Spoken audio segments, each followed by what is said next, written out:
विंध्य अपने व्यंजनों के लिए काफ़ी मशहूर है और आज हम विंध्य के कई खास ऐसे व्यंजनों के बारे में बात करेंगे जिनके नाम शायद ही आपने सुने होंगे। तो आइए जानते हैं। और यहाँ पे रीवा राजघराने के महाराजा पुष्पराज सिंह भी आए हुए हैं। वो हमें बताएंगे कि ये व्यंजन क्यों खास है और ये व्यंजन कितने स्वादिष्ट है, हेल्दी कितने हैं, उनके बारे में जानेंगे। ये है महुआरी।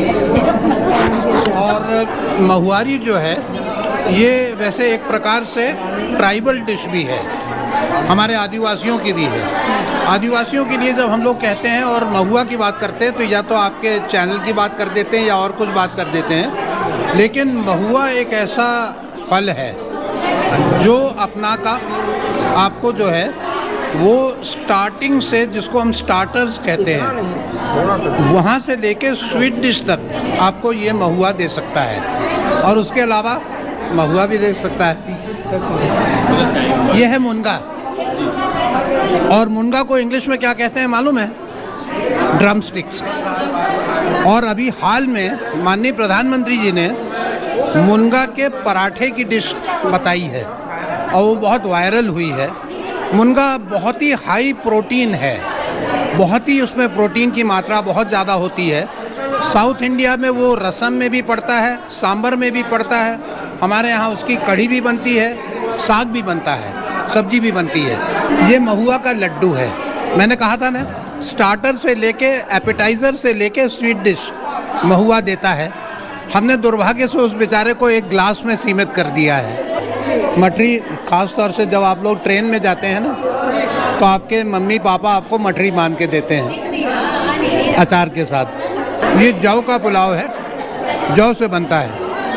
उसके बारे में अभी हमने मंच से भी बोला था। और ये बहुत ही अच्छे तरीके से बनाया गया है, बहुत ही हेल्दी है, ग्लूटेन फ्री है। मुनगे की पत्तियाँ, उसके पराठे हैं, उसमें कई चीज़ें डाल के बनाए हैं।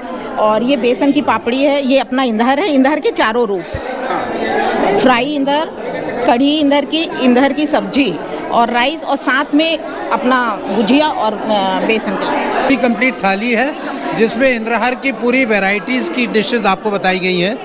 अनेकों अनेक प्रकार जहाँ से इंद्रहार चलता है।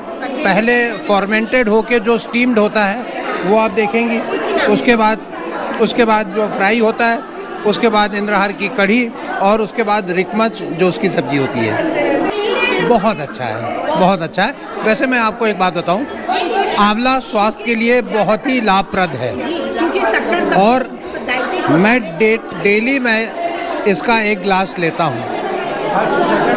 और मैं आपके चैनल से आपके सारे साथियों को भी कहूँगा कि सब लोग आंवले का जूस पिएं और स्वस्थ रहें। इंद्र का जो आहार, इंद्र हमारे पूरे माइथोलॉजी में एक बहुत अलग प्रकार के देवता माने गए हैं, देवताओं के राजा माने गए हैं। और ये माना जाता है कि अगर देवताओं के राजा हैं तो उनको स्वस्थ होना चाहिए, हृष्ट पुष्ट होना चाहिए, एक्टिव होना चाहिए, थोड़े से हैंडसम होना चाहिए, सारी चीज़ें होनी चाहिए, त्वचा अच्छी होनी चाहिए, वगैरह वगैरह। तो जो इंद्र का आहार है, और वो ये सिखा रहे हैं कि इंद्र का जो आहार है वो इस प्रकार का आहार है जो ग्लूटेन फ्री है, जो निरोग्य है, जो लाभकारी है, जो स्वास्थ्यवर्धक है, जो शक्तिवर्धक है। ये आहार जो है वो इंद्र का आहार है। ये बहुत ही पौष्टिक लड्डू है और उसमें गोंद, बादाम, ड्राई फ्रूट्स, ये सारी चीज़ें, घी, ये सारी चीज़ें पड़ती हैं। और ये विशेष प्रसंग में ख़ास तौर से लेडीज़ को भी दिया जाता है। टेक्नोलॉजी ऐसी होती है कि कैमरा में स्वाद भी आ जाता है, तो आज का जो खाना है वो और लजीज लगता है।